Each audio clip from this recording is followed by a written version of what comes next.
Morning all of you. सभी प्यारे बच्चों और गुरुजनों को मेरा नमो नमः। टुडे अबाउट डिस्कस क्लास 8 कक्षा अष्टम परिशिष्टम शब्दरूपाणी व्याकरण।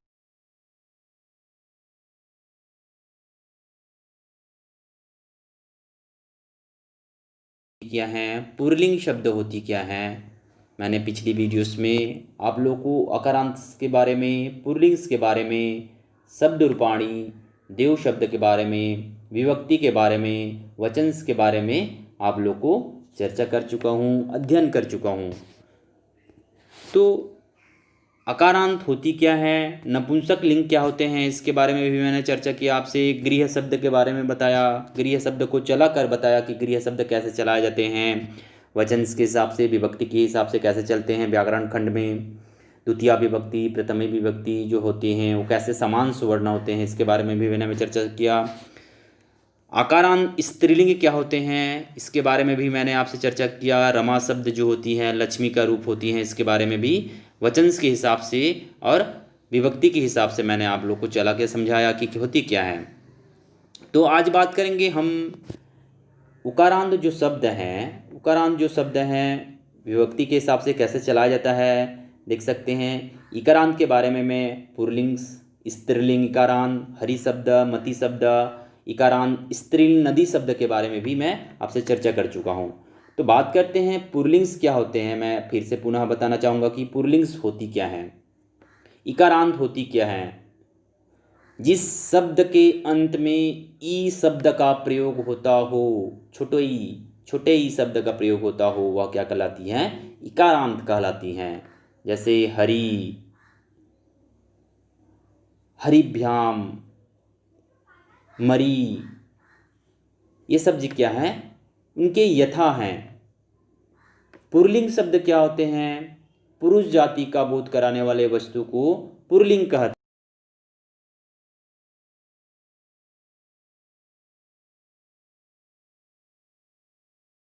कपोतः, ये सब क्या होते हैं, मंडूकः, सब के सब क्या है, पुल्लिंग शब्द होते हैं। इकारांत जो शब्द हैं स्त्रीलिंग क्या होती हैं, इकारांत स्त्रीलिंग क्या होती हैं, स्त्री जाति का बोध कराने वाले शब्द स्त्रीलिंग कहलाते हैं। जैसे लताः,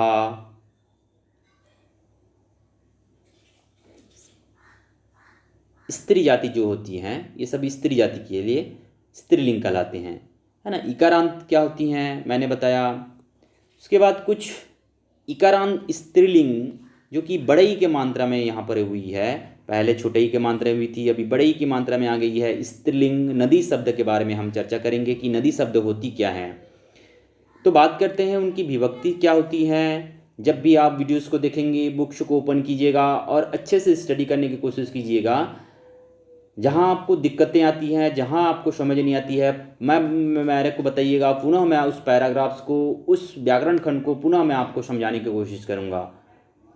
तो स्टार्ट करते हैं वचंस के बारे में। एक वचंस क्या होती हैं, द्विवचंस क्या होती हैं, बहुवचंस क्या होती हैं।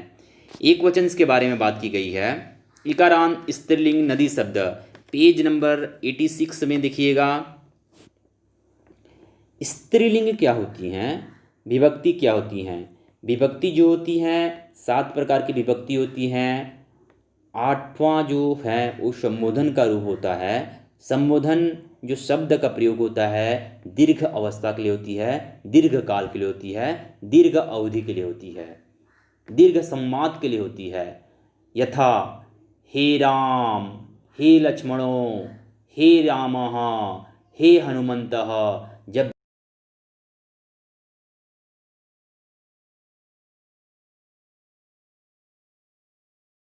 प्रथमा जो विभक्ति है, नदी जो शब्द है, नदी, एक नदी की बात की गई है। नदयो, 2 नदी की बात की गई है। नदयः, 2 से अधिक नदी की बात की गई है। तो एक वचन का प्रयोग किया होती हैं, कैसे होती हैं, जहाँ एक वस्तु का बोध होता है वहाँ एक वस्तु का बोध होता है वह एक वचन कहलाते हैं। जहाँ 2 वस्तु का बोध होता है, द्विवस्तु का बोध होता है, वह द्विवचन कहलाते हैं। और जहाँ 2 से अधिक वस्तु का बोध होता हो वहाँ बहुवचन कहलाते हैं। मैंने आप लोग को एक वचन, द्विवचन, बहुवचन के बारे में बताया। अब देखते हैं कि प्रथमा जो विभक्ति है, द्वितीय विभक्ति है, तृतीया विभक्ति, चतुर्थी विभक्ति, पंचमी विभक्ति, षष्ठी और सप्तमी विभक्ति को कैसे चलाया जाता है। जब भी आपकी क्वेश्चंस आएंगे एग्जाम में तो आप लोग को 10th नंबर का अगर पूछा जाएगा तो आप लोग को पूरा ये पूछेगा क्वेश्चन कि नदी शब्द को, विभक्ति और वचनों को चलाकर बताइए, ये कारांत स्त्रीलिंग को पूछा जाएगा।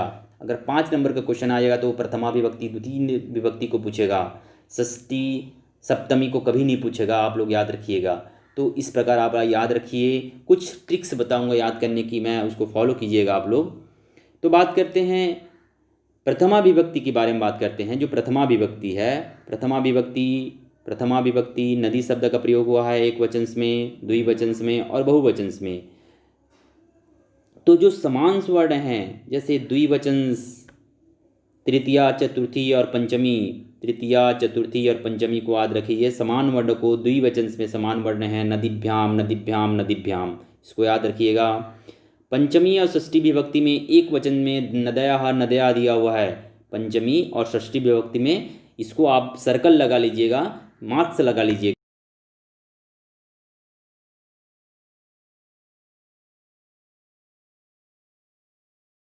विभक्ति की बात कर रहा हूँ बहुवचन में, आप लोग भी इसे सर्कल्स लगा लीजिए पेंसिल से और याद रखने की कोशिश कीजिएगा।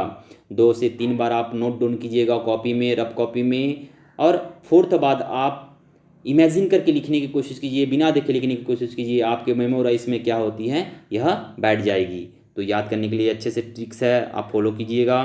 अब बात करते हैं उकारांत पुल्लिंग। उकारांत पुल्लिंग्स क्या होती हैं। उकारांत जो होती हैं पुल्लिंग्स क्या होती हैं। ईसु शब्द, ईसु बाण का प्रयोग किया गया है। उकारांत जिस शब्द के अंत में उ का प्रयोग होता हो, छोटा उ का प्रयोग होता हो, वह उकारांत कहलाती है। जैसे ईसु, ईसु, ऋसु, निसु, दिसु, ये सब क्या होते हैं, उकारांत शब्द के उदाहरण हैं, तो उकारांत शब्द के यथा हैं। पुल्लिंग्स क्या होते हैं, मैंने पहले भी बताया कि पुरुष जाति का बोध कराने वाले शब्द क्या कहलाते हैं, पुल्लिंग्स कहलाते हैं। तो अच्छे से स्टडी कीजिएगा, क्योंकि जो व्याकरण स्कंद होती है, जब हम लकार पढ़ेंगे, लंड लकार, लोट लकार, लिट लकार, ये जो टेंस पढ़ेंगे, हम काल पढ़ेंगे, तो आपको समझ में आएगा कि इनके जो महत्व हैं वो कैसे महत्व होती हैं, उनकी जो स्टडी होती है वो कैसे होती हैं। मैं आप लोग को लकार जब पढ़ाऊँगा तो अच्छे से स्टडी करवाऊँगा, तो अच्छे से अभी बुक्स को ओपन करके देखते रहिएगा, सुनते रहिएगा। विभक्ति के बारे में मैं बताना चाहूँगा। प्रथमा विभक्ति, द्वितीय विभक्ति होती क्या है, पुल्लिंग्स होती क्या है, यहाँ पर बताया गया है, देख सकते हैं। प्रथमा विभक्ति एक वचन ईशुः, द्विवचन ईशुः। आप कन्फ्यूज नहीं होंगे, जहाँ पर द्विवचन में हमेशा बड़ऊ का मात्रा लग जाता है, तो इसमें आपको दिक्कत या फिर कन्फ्यूज होने की आवश्यकता।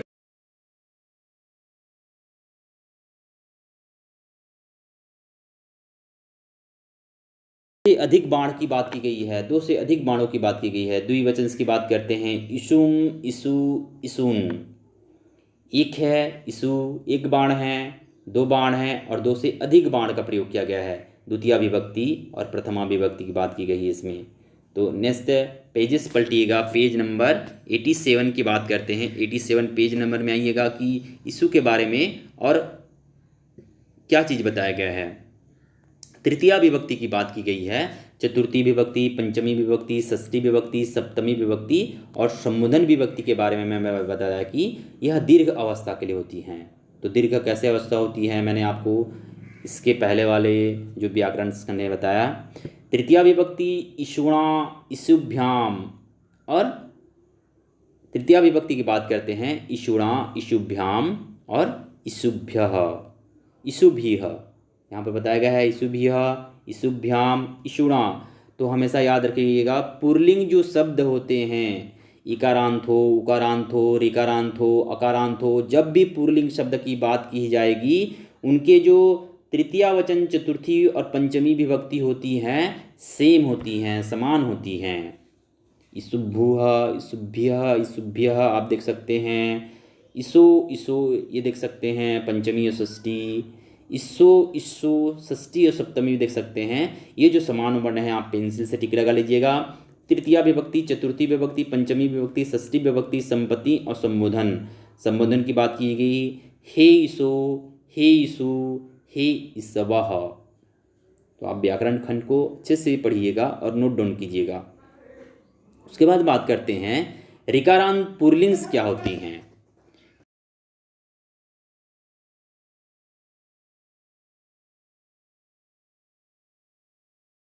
कर्त्री क्या होती हैं, करने वाले क्या होते हैं।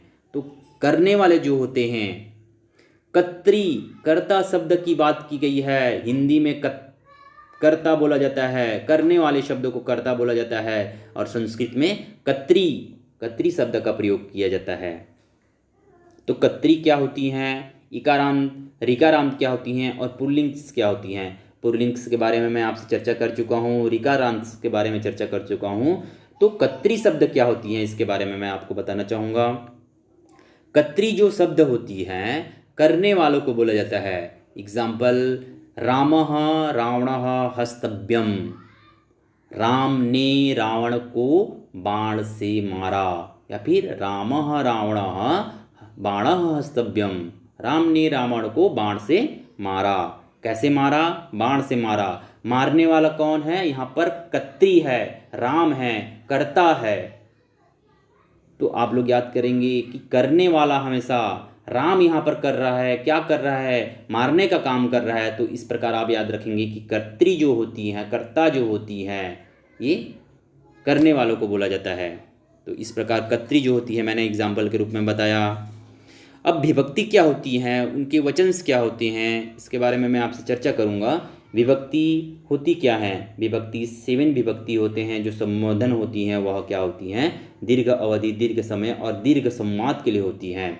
वचन्स क्या होती हैं, बहुद्विवचन्स क्या होती हैं, बहुवचन्स क्या होती हैं। मैं बार बार पुनः फिर से बता रहा हूँ आप लोगों को कि वचन्स एक का प्रयोग होने वाले शब्द एक वचन्स कहलाते हैं, द्वि का प्रयोग होने वाले शब्द द्विवचन्स कहलाते हैं, और 2 से अधिक वस्तु का जो यहाँ पर बोध होती है वह बहुवचन्स कहलाते हैं।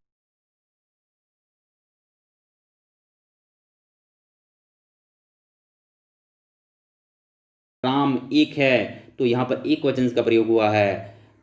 कर्त्राव, यहाँ पर दो की करने वाले की बात की गई है। और कर्तराह, कर्ताराह, यहाँ पर 2 से अधिक वस्तु की बात की गई है, 2 से अधिक राम की बात की गई है। देखेंगे आप, समझेंगे, शब्द को समझिएगा। कर्ता, आपको बोलने में भी लग रहा है कि एक ही आदमी है, एक ही वस्तु है, एक ही है ना। तो कर्तराव, वहाँ पर लग रहा है कि 2 से अधिक या फिर 2 आदमी है जैसे लग रहा है। तो आप लोग ध्यान से समझिएगा, शब्द को सुनिएगा क्या बोला जा रहा है वहाँ पर। तो यहाँ पर द्विवचन का प्रयोग हुआ है, द्विवचन की बात की गई है, द्वितीय विभक्ति की बात की गई है। कर्तराम, कर्तराव, कर्तरीन, तृतीया विभक्ति कर्त्रा, कर्तृभ्याम, कर्तृभिः। चतुर्थी विभक्ति कर्तरे, कर्तभ्याम, कर्तभ्याम। ये जो कर्तभ्याम है आप लोग टिक लगा लेंगे। कर्तरौ, कर्तरौ को टिक लगा लेंगे। और यहाँ पर कर्तुः, कर्तुः, ये भी आप लोग क्या करेंगे, मार्क्स लगा लीजिएगा। उसी प्रकार षष्ठी और सप्तमी विभक्ति द्विवचन में आप लगाएंगे कत्रौ, कत्रः, कत्रः। मैं बात क्या कर रहा हूँ, ऋकारांत पुल्लिंग जो शब्द हैं, कर्ती, करने वाला के बारे में। उसके बाद बहुवचन में बताया गया है, कुछ बहुवचन में आप लोग मार्क्स लगा लेंगे। कर्तृभिः, कर्तृभिः जो कि चतुर्थी विभक्ति और पंचमी विभक्ति के बारे में बात की गई है। तो आप याद रखेंगे कि कर्तरी जो शब्द होते हैं कैसे चलाया जाता है। आप जब भी बुक्स को ओपन कीजिएगा, बुक्स को देखिएगा, एक एक जो शब्द चलाए गए हैं उनको आप लोग मार्क्स लगा लीजिएगा। ऐसे मार्क्स लगा के इन्हें कोशिश कीजिएगा मार्क्स लगा के पढ़ने की, तो आप लोग को पढ़ने में भी सरलता होगी। जहाँ आपको समझ में नहीं आती है, जहाँ पढ़ने में दिक्कत होती है,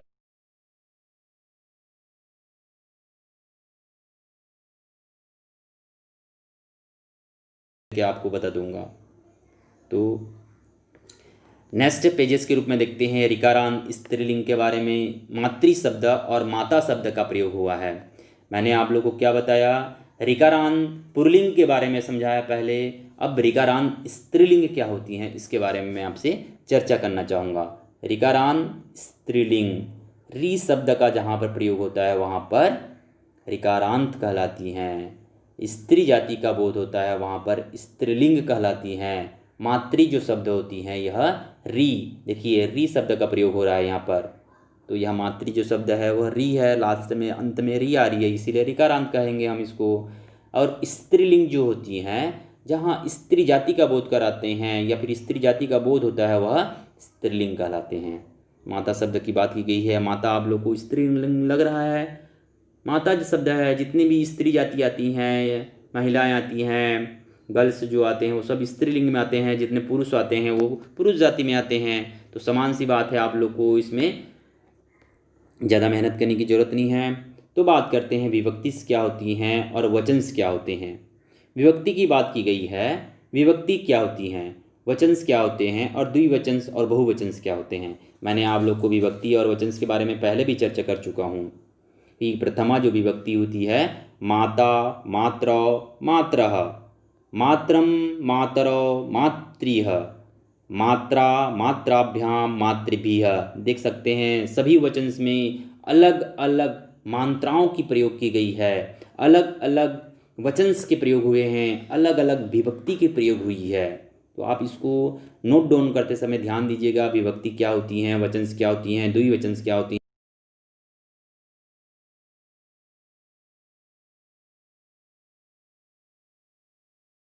ये आप लोग को याद रखने में आप लोग को सहायता प्रदान होगी। देख सकते हैं पंचमी विभक्ति मातुः, मातृभ्याम, मातृभ्यः। षष्ठी विभक्ति मातु, मात्रो, मात्राणाम। और सप्तमी विभक्ति मातृ, मात्रो, मातृषु। संबोधन विभक्ति हे मातः, हे मातरः, हे मातरः। तो आप लोग याद रखिएगा इस ऋकारांत स्त्रीलिंग को कैसे चला कर लिखा जाता है। आप एक स्त्रीलिंग को याद रखेंगे तो बहुत सारे स्त्रीलिंग आप लोग के माइंड में छप जाएंगे, आप बहुत सारे स्त्रीलिंग को हल कर पाएंगे। एक पुल्लिंग को याद रखेंगे तो बहुत सारे पुल्लिंग्स को आप लोग भी याद कर पाएंगे। उसी प्रकार स्त्रीलिंग जो होती हैं, पुल्लिंग जो होती हैं, अलग अलग नपुंसक लिंग क्या होती हैं, मैं आप लोग को नपुंसक लिंग के बारे में भी कुछ चर्चा करूँगा। जब भी हम लोग व्याकरण के पाठ आएंगे और आगे की जो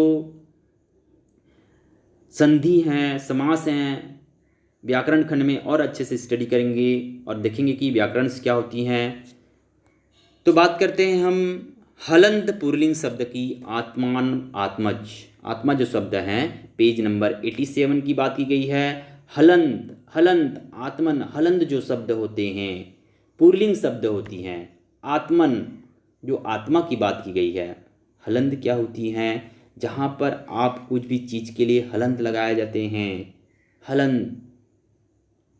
पुल्लिंग शब्द क्या होती हैं, आत्मन शब्द क्या होती हैं, देख सकते हैं यहाँ पर बात की गई है। प्रथमा विभक्ति आत्मा शब्द की बात की गई है, आत्मनो की बात की गई है और आत्मानाह की बात की गई है। आत्मनः, आत्मनम, आत्मनो, आत्मनः, आत्मना, आत्माभ्याम, आत्मभिः।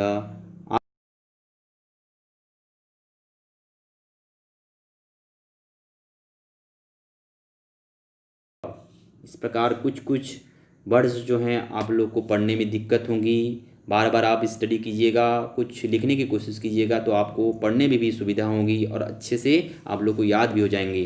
तो कुछ जो समान वर्ड हैं आप लोग इसको याद रखिएगा। आत्मभिः, आत्मभिः, आत्मनो, आत्मनो, प्रथमा विभक्ति, द्वितीय विभक्ति, आत्मनः, आत्मभिः, आत्मभिः, ये समान वर्ड को याद रखिएगा। तृतीया और चतुर्थी विभक्ति, चतुर्थी और पंचमी विभक्ति को याद रखिएगा। तो इस प्रकार कुछ मार्क्स लगाइए। पुल्लिंग जो शब्द होते हैं सबके समान वर्ण होते हैं, स्त्रीलिंग जो होते हैं सबके समान वर्ण होते हैं, नपुंसक लिंग जो होते हैं वो सबके समान वर्ण होते हैं। तो मैं पुनः आप लोग को नपुंसक लिंग, स्त्रीलिंग और पुल्लिंग के बारे में बताना चाहूँगा। पुल्लिंग जो होते हैं, पुरुष जाति का बोध कराने वाले शब्द पुल्लिंग्स कहलाते हैं। उनकी यथा क्या हैं, उदाहरण क्या हैं, जैसे नरेशः, कपोतः, मंडूकः, सैनिकः, मंत्रिः, ये सब के सब क्या होते हैं, पुल्लिंग्स होते हैं। स्त्रीलिंग क्या होती है, स्त्री जाति का बोध कराने वाले शब्द स्त्रीलिंग होती हैं, स्त्रीलिंग कहलाती हैं। जैसे लता और रानी, शीतल, ये सब स्त्रीलिंग में आएंगे, स्त्रीलिंग के यथा हैं। नपुंसक लिंग क्या होती हैं, निर्जीव वस्तु जो होती हैं, निर्जीव वस्तु का बोध कराने वाले शब्द क्या कहलाते हैं? नपुंसक लिंग कहलाते हैं। निर्जीव वस्तु हमेशा क्या होती हैं? निर्जीव वस्तु हमेशा नपुंसक लिंग होती हैं। जैसे पुस्तकम, पेनम, पंखम, विद्युत पानीयम, ये सब क्या है? जो निर्जीव वस्तु होते हैं, जिसमें जीव नहीं पाया जाता। टेबलम, कुर्सीम, ये सब के सब निर्जीव वस्तु हैं।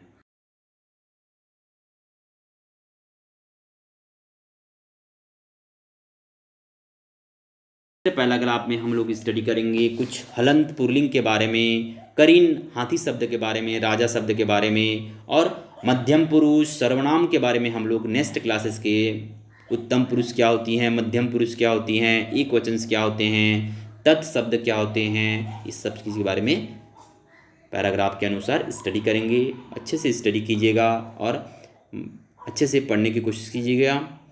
तो नेक्स्ट क्लासेस में मिलते हैं। अगले जो क्लासेस रहेगी हम लोग की सर्वनाम का प्रयोग होगा कि सर्वनाम क्या होते हैं, सर्वनाम का प्रयोग कैसे कैसे किया जाता है, और सर्वनाम में उत्तम पुरुष क्या होते हैं, अस्मत् युष्मत् क्या होती हैं, तत् तत् वह पुल्लिंग नपुंसक लिंग क्या होते हैं, इसके बारे में भी हम आपसे चर्चा करेंगे।